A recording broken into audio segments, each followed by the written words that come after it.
If you are a leader in the church, what are the 5 things you can do to improve your church bulletin and newsletter? Instead of sending those boring newsletters or bulletin which your members don't read, what 5 things that you can do to improve your church bulletin? I'm going to show that in this video.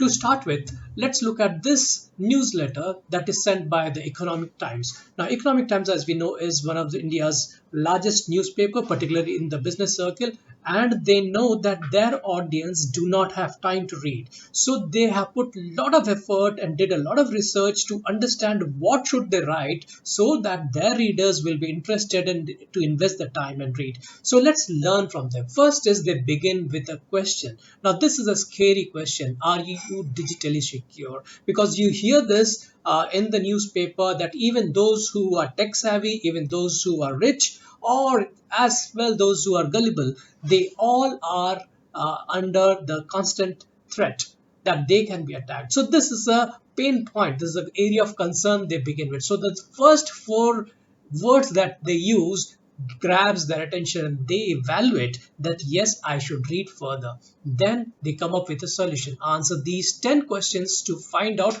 how vulnerable you are into being a con. So not only a question, they also come up with an answer. So that grabs the attention of the audience. Now to do that, they come up and now ask the first question.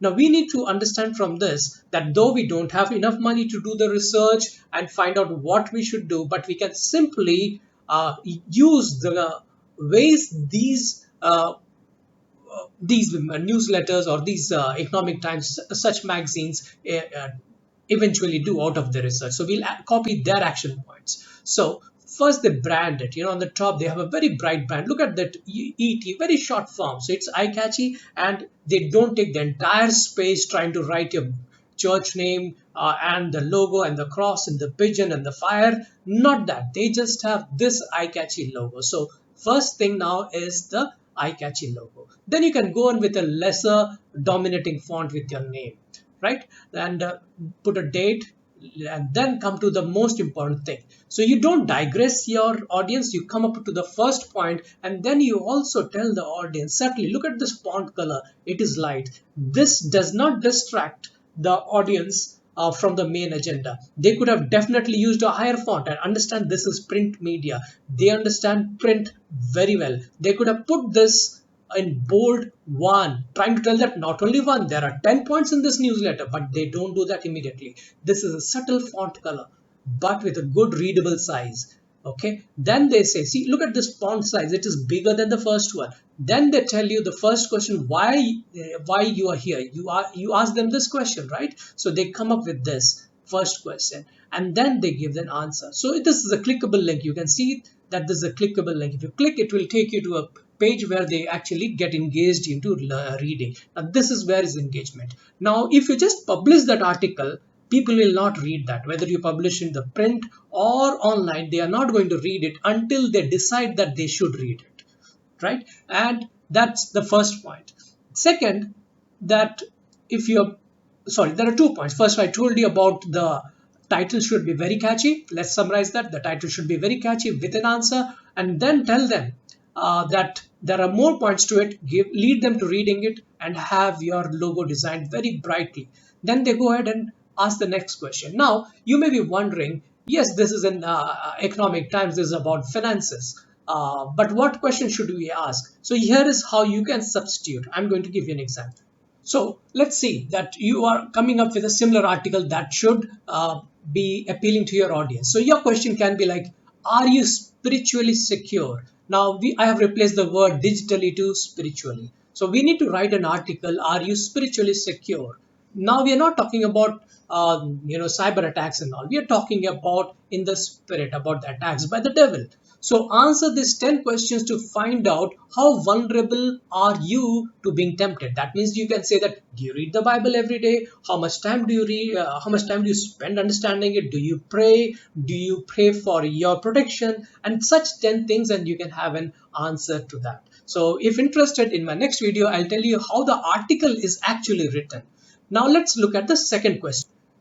Now the second question, put money into equities in a systematic manner. keep expectations in low teens like 13, 14. They say that put your money but don't expect more than 13 to 19. This is an article. So how can we have a similar article for this? Now, why is this article important for the readers? Because readers of Economic Times know that they need to invest. Now, this article is going to advise what they should put the money into, so that their audience, will find out what to expect and where to put, and there is an expert's pick. So you can have a similar question around it. I'm going to show you that. So instead of that question, now we can rephrase it and say that how should believers put money into equities in systematic manner? So we can say that, okay, how should believers, instead of saying what it was earlier, put your money into equities, now we are saying should believers put money into into share market, into stocks. So we can rephrase that, and we should target our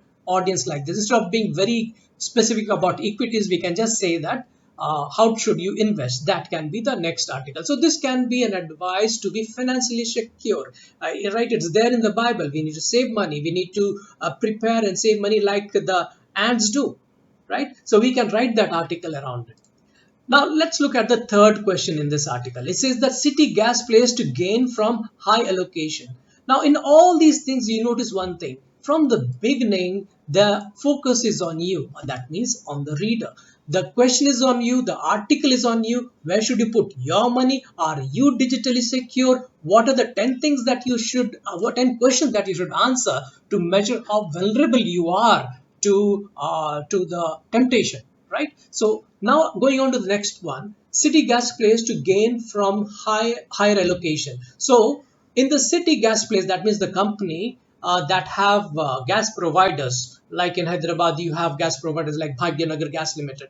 So they are going to have some gain in higher allocation. So if you are invested in such equities, then you're going to gain. How can you rephrase this question and answer similar question for your church believers? Let's see that. Let's see. I have rephrased this questions. Christians to gain from higher allocation. Oh, three government policies for Christian minorities. So most of the Christians do not know if the government have any policies that help in education, in finances, or in some reservation, or in some kind of voting rights, or some allocation has been done by the government. If you tell them, they will read the article. So you are not only covering the spiritual content, you are covering the financial content, you are also covering the policies of the government. So it's a complete newsletter, and then you have a wider range of audience. You are appealing, you're writing a newsletter, and you have an article for those who want to feel more secure spiritually, those who want to